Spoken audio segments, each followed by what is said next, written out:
Good morning class 9। हम शुरू करते हैं अपना टॉपिक। हमारा जो चल रहा था हिस्ट्री में फ्रेंच रिवॉल्यूशंस। हमने जो लास्ट वीडियो में जहाँ तक डिस्कस किया था उसके आगे चलेंगे। उससे पहले थोड़ा सा डिस्कस कर लेंगे कि प्रीवियस में वहाँ पे हमने क्या देखा था कि जो मिडिल क्लास के पीपल्स थे दे बिन गेटिंग एजुकेशंस। उन्होंने बिजनेस जब ओवर ट्रेड किया, ओवरसीज में ट्रेडिंग करना शुरू किया तो उनके पास पैसे आ गए। फिर साथ एजुकेटेड पीपल्स उन्होंने पढ़ाई शुरू की और जो फिलोसोफर्स थे जिनकी उन्होंने बुक्स पढ़ी, इस तरह से जो नॉलेज जो थी वो ट्रैवल करने लगी, प्रॉस्पर्स करने लगी, मतलब आइडियाज़ जो थे रिफ्लेक्ट होने लगा।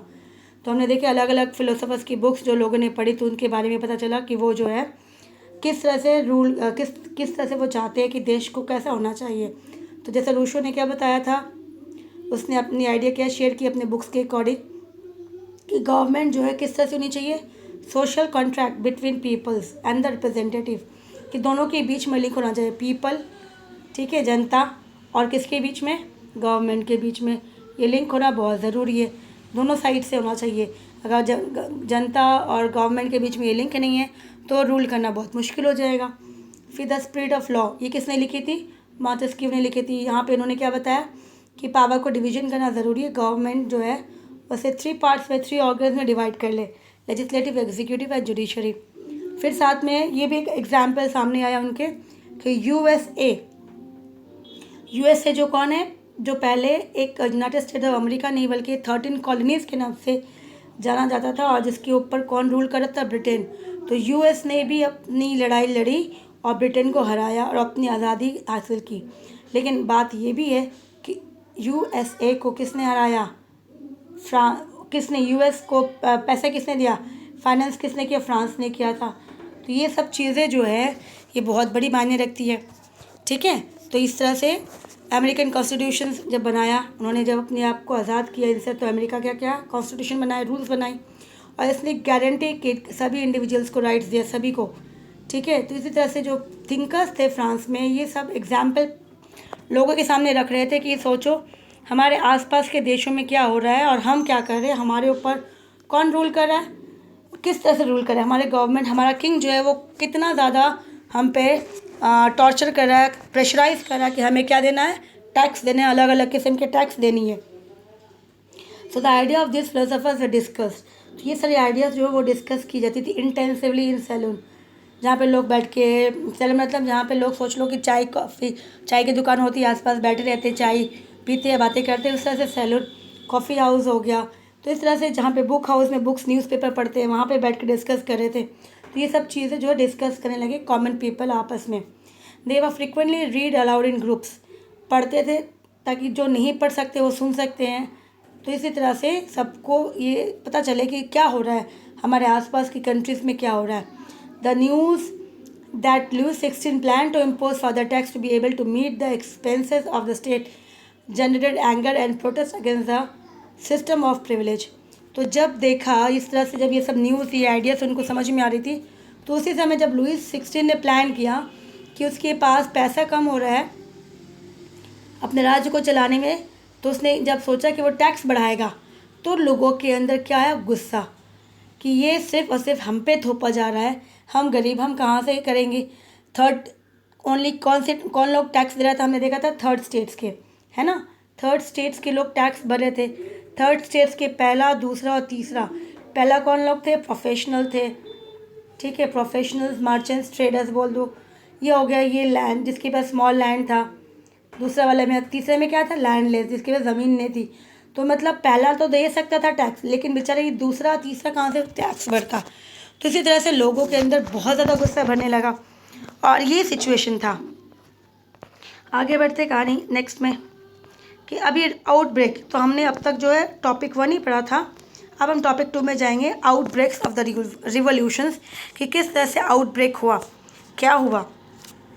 तो हमने देखा था कि पहले इंट्रोडक्शन में कि 1789 में र्यूमर्स फैली थी, लोगों ने अपने आप को प्रोटेक्ट करने के लिए अपने बेस्टाइल में जो प्रेजेंट थी उसको अटैक किया था और वेपन्स अपने पास रखा था, है ना।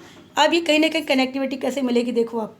तो Louis 16 has to increase tax, हमने पढ़ा था कि लुईस 16 को इंक्रीज़ करना पड़ेगा टैक्स, क्योंकि इसके पास कुछ भी नहीं था पैसे। तो इसीलिए how do you think he would got, तो इस तरह से हम आगे बढ़ते क्वेश्चन छोड़ते। Influence of the old regions, जो ओल्ड रीजन्स हमने पढ़ा 1789 से पहले जो सिस्टम था, सोसाइटी को डिवाइड था 1 2, first state, second state, third states, जो भी था। The monarchy did not have the power to impose tax according to his will alone. तो उसमें एक अच्छी बात थी, बस ऐसा ही था कि ओल्ड रीजन्स के अंदर कि जो किंग है, जो मोनार्च है, जो किंग है ना, वो अपनी मर्ज़ी से अकेला जो है वो टैक्स को बढ़ा नहीं सकता। तो उसको क्या करना पड़ेगा, rather he had to call a meeting, उसे एक मीटिंग बुलानी पड़ेगी, किसकी, स्टेट जनरल की, which could then pass, state general की मीटिंग बुलानी पड़ेगी, तब जाके वो प्रपोजल पास होगा टैक्स का। तो मतलब कितनी स्टेट्स थी, स्टेट्स हमने कितना देखा वहाँ पर, स्टेट्स कितनी थी यहाँ, 3 थी। फर्स्ट स्टेट्स, सेकेंड, थर्ड, है ना, ये थी। क्लर्जी, पहला कौन था, क्लर्जी, दूसरा कौन सा, नोबल्स, और तीसरा कौन थे, तीसरे में जो थे, मान लो अभी सिर्फ प्रोफेशनल लिख देते हैं, प्रोफेशनल्स। तो ये जो 3 थी, 3 सोसाइटी, मतलब सोसाइटी को कितने में काटा, 3 डिवाइड किया, 3 कैटेगरीज में काटा। तो इसके जो अब ये मेंबर्स है, तो उसकी एक असेंबली बना दी गई, मतलब एक जनरल असेंबली बना दी। तो इसको नाम दिया गया, क्या नाम दिया असेंबली का, स्टेट, क्योंकि ये स्टेट से डिवाइड किया, first state, second state, third state, तो इसे जो है स्टेट, तो इस तरह से इसका नाम दिया स्टेट जनरल।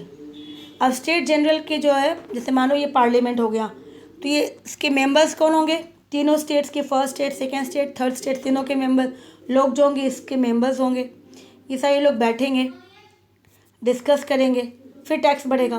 तो अब एक कॉमन सी बात है कि हमें जब पता है कि फर्स्ट स्टेट्स और सेकेंड स्टेट्स को टैक्स नहीं देना पड़ता, टैक्स को क्या करना पड़ता है, दे आर फ्री।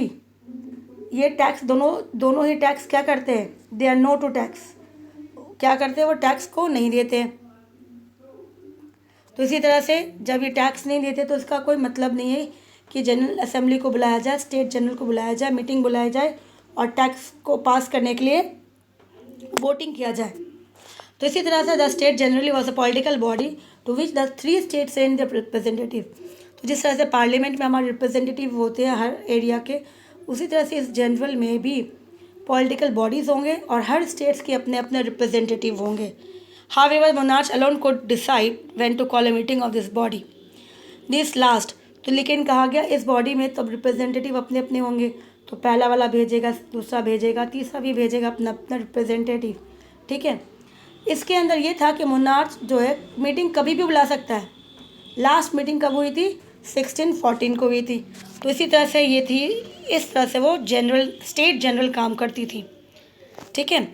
अब यहाँ पर जब मीटिंग हुई, तो मीटिंग जब बुलाई लुई 16 डिसाइड कर लिया मीटिंग होने वाला है, तो ऑन May 5, 1789 में एक मीटिंग बुलाई गई।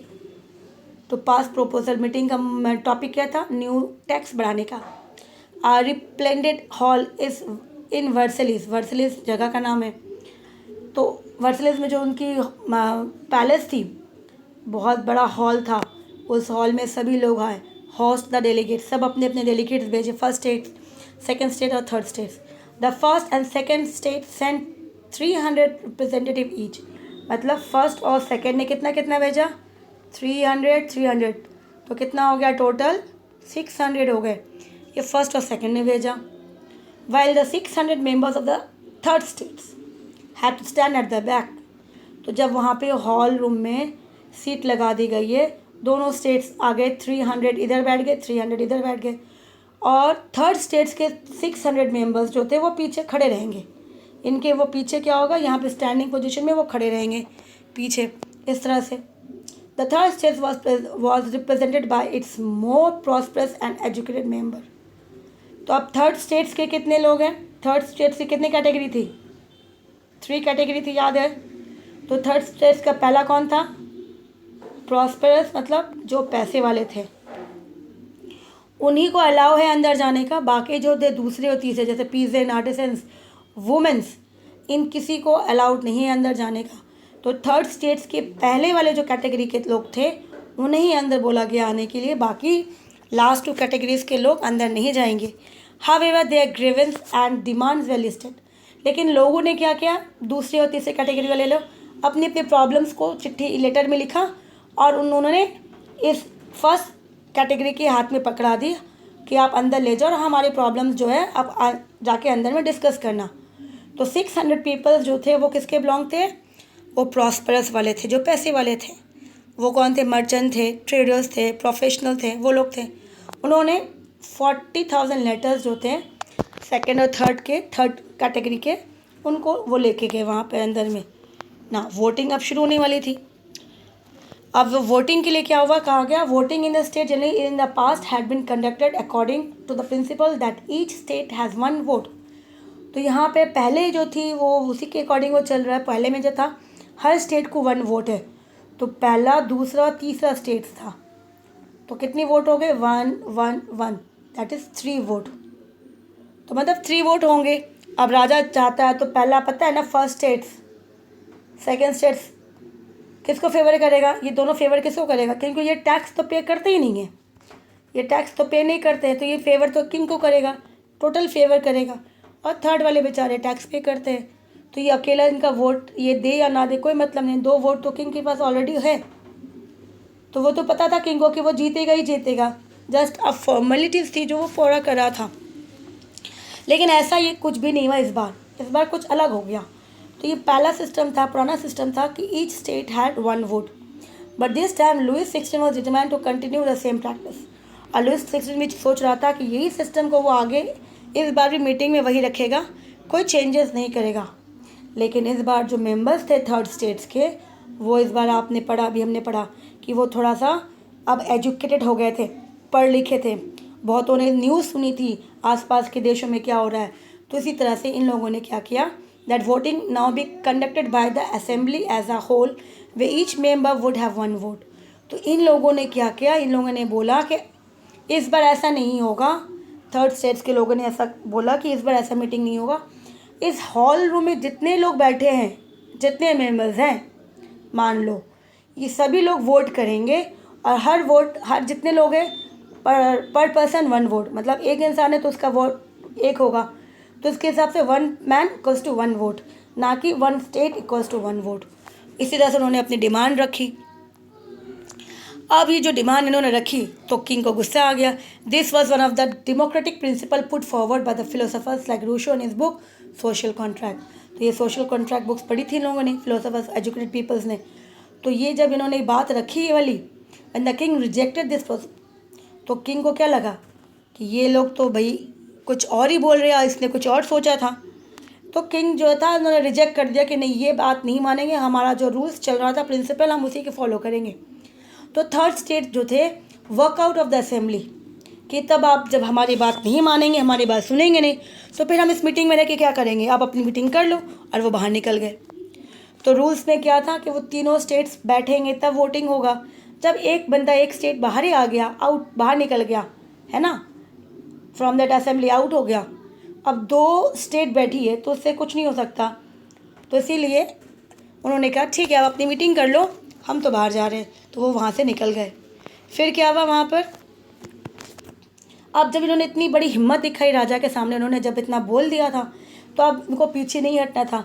तो इसी तरह से this started the representative of the third state viewed themselves as a spokesman for the whole Frenchness. तब इन्होंने कहा, उनको लगा कि हमने इतना काम किया है तो फिर दे आर द रिप्रेजेंटेटिव, अब हम पूरे फ्रांस को रिप्रेजेंट करेंगे। फ्रांस तो नहीं बोलेगा, जो लोग ये सब लोग तो नहीं बोलेंगे, तो हम जो बोल रहे तो हम लोग क्या करेंगे, हम पूरे फ्रांस को रिप्रेजेंट करेंगे, देश के लिए जो भी होगा हम करेंगे। सो ऑन जुलाई 20 जून, तो जो 20 जून को क्या किया इन्होंने, द असेंबली, तो इन्होंने डिसाइड किया कि हम इस दिन मिलेंगे। तो on 20 June they assemble in the hall of an indoor tennis court in the ground of Versailles.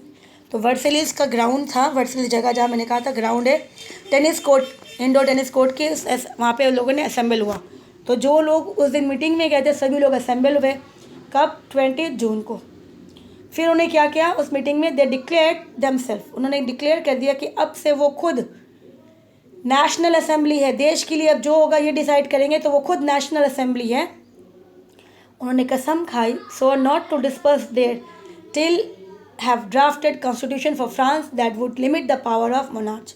तो उन्होंने कहा कि अब कसम क्या खाई कि तब तक नहीं रुकेंगे जब तक वो कॉन्स्टिट्यूशन नहीं बनाएंगे, फ्रांस के लिए रूल्स एंड रेगुलेशन नहीं बनाएंगे। और रूल्स एंड रेगुलेशन में ज़रूरी है कि वो क्या करें, पावर जो है मोनार्च का वो ख़त्म कर दें या कम से कम कर दिया जाए। तो इसी तरह से उन्होंने शपथ ली।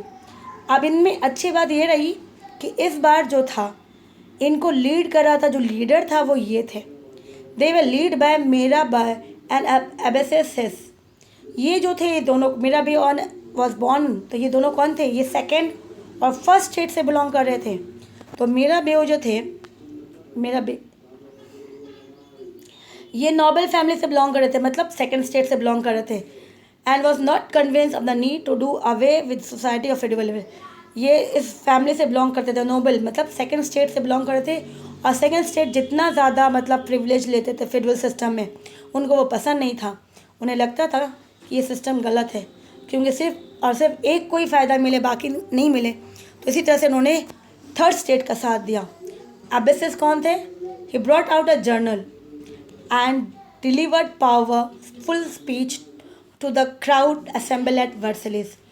तो इन्होंने क्या किया, he brought out a journal, उन्होंने एक जर्नल लिखी, स्पीच अच्छा खासा लिखा, और उन्हें पूरी उस जो सभा में असेंबल थे सभी लोगों को उन्हें पढ़ के सुनाया कि वो क्या करना चाहते, किस तरह से करना चाहते काम।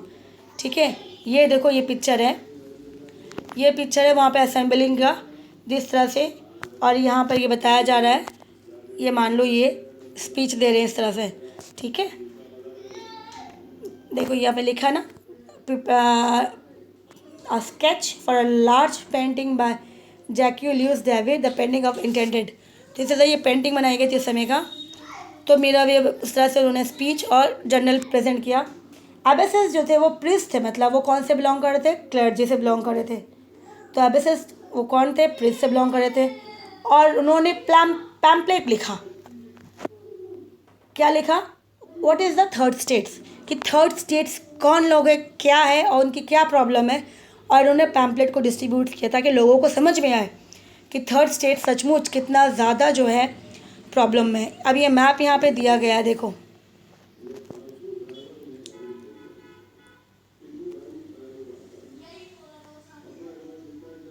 ये रिवॉल्ट वाला एरिया है कि कब कैसे रिवॉल्ट हुआ, कौन से एरिया में दिख रहा है, ये इंडेक्स दिखेगा आपको।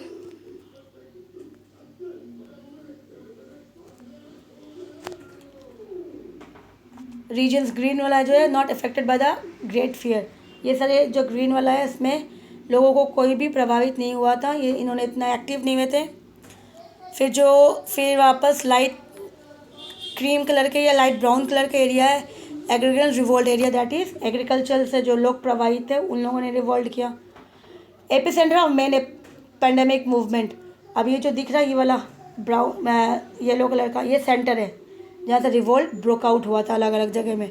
और ये जो एरो दिख रहा है, the spread of great fear, इस तरह से यहाँ से वो फैलता गया, पूरे फ्रांस से शुरू हुआ और पूरे यूरोप में फैला था।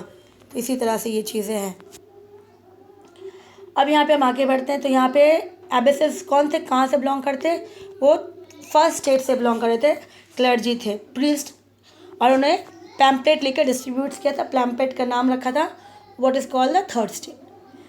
While the National Assembly was busy in Versailles drafting a constitution, जब पूरी नेशनल असेंबली बिजी थी, जो थर्ड स्टेट्स के लोग असेंबली में गए थे वो सभी लोग बिजी थे कि वो कॉन्स्टिट्यूशन में क्या होना चाहिए। तो वो कुछ लोग थे, कितने लोग थे उसके अंदर, 600 लोग गए थे। याद होना चाहिए आपको कि असेंबली में कितने लोग गए थे, 600। लेकिन रेस्ट ऑफ देम, जो पूरा रेस्ट ऑफ फ्रांस जो था, विथ क्या देखा उन्होंने, the rest of France seemed with turn oil, मतलब पूरे फ्रांस में उथल पुथल हो चुकी थी। क्यों, प्रॉब्लम क्या हो रहा था, विंटर बहुत ज़्यादा सर्दी थी जिसके कारण जो था पूरा फसल ख़राब हो चुका था।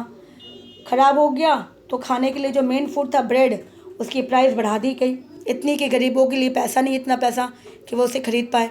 ठीक है, उसके बाद often bakers exploits the situation hoarded supply, कभी कभी अगर सामान है तो वो क्या करते थे, बेकर जो जहाँ पे ब्रेड बनती थी वो क्या करते थे, हॉट मतलब यहाँ पे किसको छिपा के रख दिया, बोला कि नहीं हमारे पास सामान नहीं है।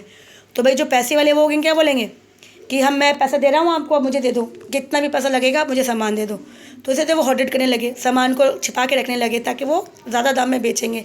तो ये चीज़ें चलने लगी।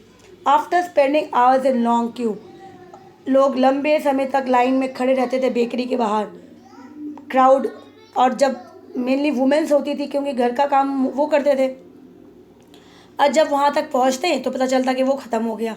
तो इस तरह से ये सब जो गुस्सा था उसके अंदर, ये सब कुछ देश के अंदर चल रहा था सिचुएशन। और उस समय में कुछ लोग जो थे वो कॉन्स्टिट्यूशन बना रहे थे। At the same time the king orders, और यही वही समय था जो हमने इंट्रोडक्शन में पढ़ा था फर्स्ट पेज में, कि किंग ने क्या किया है, ऑर्डर किया है कि वो मूव करे और ओपन फायर करे।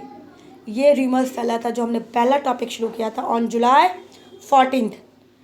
और इसी तरह से फिर लोगों ने गुस्सा किया और जाके वो क्या किया था, बेस्टाइल गए थे, वो पैलेस में तोड़ फोड़ किया था। तो अब देखो कहानी अब आके यहाँ पे मिली जो हमने पहला पढ़ा था इंट्रोडक्शन में। आया समझ में? तो इसी तरह से वो उस दिन वाला था जहाँ पे लोगों ने उस बेस्टाइल को पूरा डिस्ट्रॉय किया था। सो कंट्री साइड, गाँव में, कंट्री साइड मीन्स गाँव में रूमर्स स्प्रेड हो गया था पूरा का पूरा, विलेज टू विलेज फैल रहा था that the Lord of manoeuvre, जो भी उनके लॉर्ड, फेडरल लॉर्ड्स जो थे, had hired hand of brigades, उन्होंने ब्रिगेड्स को हैंड किया हुए ऑन देयर वे, ताकि वो आएंगे, क्योंकि गांव है तो गांव में क्या करेंगे, किसानों को तो मारेंगे नहीं, क्या करेंगे, इससे अच्छा उनकी क्या करें, फसल को ख़राब कर देंगे। अब फार्मर का जो क्रॉप्स को अगर आप डिस्ट्रॉय कर दोगे, फार्मर्स के क्रॉप्स को डिस्ट्रॉय कर दोगे, वो ऐसे ही मर जाएंगे। तो इसी तरह से इस तरह से रूमर्स वहाँ पे इस तरह से रूमर्स फैला कि मैनवर जो थे, उसके लैंडलॉर्ड जो थे, उन्होंने ऑर्डर किया है ब्रिगेड्स को, सोल्जर्स को, कि वो जो रिप क्रॉप है, जो फसल एकदम अच्छी खासी पक चुकी है, इसको डिस्ट्रॉय करना। Caught in a freezing of fear, लोग जो डर गए कि अब ऐसा होगा तो हम क्या करेंगे। Peasant in several district seize hoes and pitchfork and attack, तो उनके पास जो भी हथियार मिला, ठीक है ना, उनके चैलोट में गए, उन्हें तोड़ फोड़ करने लगे, उनके महल में गए, जो भी महल था चैलोट में, उसका बड़ा सा पैलेस, जो किंग का तो बहुत बड़ा पैलेस होता है, लेकिन ये भी एक लैंडलॉर्ड थे तो उनका जो घर होता था उनको चैलोट के नाम से बोला जाता था। सो दे लूटेड हॉटेड ग्रेन्स, फिर उनके घर पे आक्रमण किया, उनके घर पे जो गोडाउन थी, उनके खजाने, वहाँ पे उन्होंने उनसे छीन लिया, आग लगा दिया जो भी डॉक्यूमेंट्स थे, ठीक है, तो जो भी डॉक्यूमेंट्स थे उनसे वो क्या किया, उन्होंने आग लगा दिया उस डॉक्यूमेंट्स को, ताकि उसमें जो उन्होंने लोन लिया था वो सब कुछ जल के राख हो जाएंगे, कोई भी रिकॉर्ड्स नहीं मिलेगा। A large number of nobles जो थे वो अपनी जान बचाने के लिए दूसरे घर भाग गए या दूसरे गांव चले गए, इस तरह से नेबरिंग कंट्रीज़ में जाके छिप गए।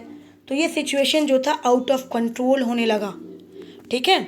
तो उसके बाद जब ये आउट ऑफ कंट्रोल होने लगा, face with the power of this revolting subjects, जब उसने देखा फ्रांस में कि उसके सब्जेक्ट मतलब सिटीजन जो थे, लियो 16 ने देखा कि ये बहुत ज़्यादा रिवोल्ट कर रहे हैं, तो क्या करना चाहिए। तो फाइनली जो थे उन्हें क्या किया, उनकी बात मान ली, उन्होंने रिकॉग्नाइज़ किया कि नेशनल असेंबली, ठीक है आपने फॉर्म किया, अच्छी बात है, आप अपना नेशनल असेंबली बना सकते हो, एक्सेप्ट किया, and accept the principle that his power would now on be checked by a constitution, और इसने ये भी मान लिया कि अब से इसका पावर जो है कॉन्स्टिट्यूशन के अकॉर्डिंग ही रहेगा, जो कॉन्स्टिट्यूशन में लिखा गया उसके अकॉर्डिंग ही, और वो भी रूल करेंगे।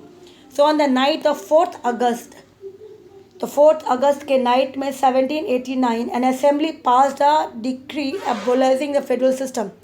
तो फिर असेंबली ने एक और रूल्स पास की जिसमें फेडरल सिस्टम, जो ज़मींदारी प्रथा दी गई थी, किसे दी गई थी, नॉबल्स को दी गई थी, नॉबल्स को दिया गया था ज़मींदारी सिस्टम, वो उनसे छीन ली गई, और उनसे जो भी टैक्स दिया जाता था, जो किसान उनको टैक्स देते थे, वो सब उनसे ले लिया गया, ये अधिकार उनसे ले लिया गया। फिर हमने देखा था कि मेंबर्स ऑफ क्लर्जी जो थे उन्हें भी दे रहे थे टैक्स, कितना देते थे, 1/10 ऑफ एग्रीकल्चर, याद है, तो वो भी उनसे बंद करवा दिया गया कि अब से वो उनको नहीं देना पड़ेगा। Tithes were abolish and land own by the church were confiscated, अब जो भी चर्च को ज़मीन दिया गया था वो भी उनसे ले ली गई, सीज कर ली गई वो पूरा area. As a result the government acquired assets what at least 2 billion livres. तो सोचो कि इतना सब कुछ बंद करने के बाद जब गवर्नमेंट ने देखा कि उनके पास कितना पैसा आया, गवर्नमेंट, अब कौन सी गवर्नमेंट, जो जनता ने बनाई, कौन सी जनता ने, नेशनल असेंबली, वो 600 पीपल्स जो गए थे अंदर थर्ड स्टेट्स के, उन्होंने जो सब कुछ काम किया, उन्होंने फिर कलेक्ट किया कितना रुपया, 2 बिलियन लिवरी। वो किन से कलेक्ट किया, वो क्लर्जी से और नोबल से, इन दोनों से कलेक्ट किया। अब देखो चियर्ड यहाँ पे दिया है ना, इसका मीनिंग देखो क्या दिया हुआ है, कैसल्स और स्टेटली रेसिडेंस बिलोंगिंग वर्किंग और अ नोबल मैन। जैसा मैंने कहा था लैंडलॉर्ड के पास भी जो घर होता है बड़ा सा होता है। Manner means and state consisting of landlord, जैसे मैंने कहा था ज़मींदार, ये वही है मीनिंग उसकी। ठीक है, अब हम लोग आज यहीं तक रखते हैं क्योंकि ये बहुत बड़ा हो जाएगा, समझ में आना चाहिए। तो इससे ज़्यादा अच्छा है कि आप जो है स्टेप बाय स्टेप चले। आज हमने एक टॉपिक कंप्लीट कर दिए, कल हम लोग नए टॉपिक्स में शुरू करेंगे। Till then take care.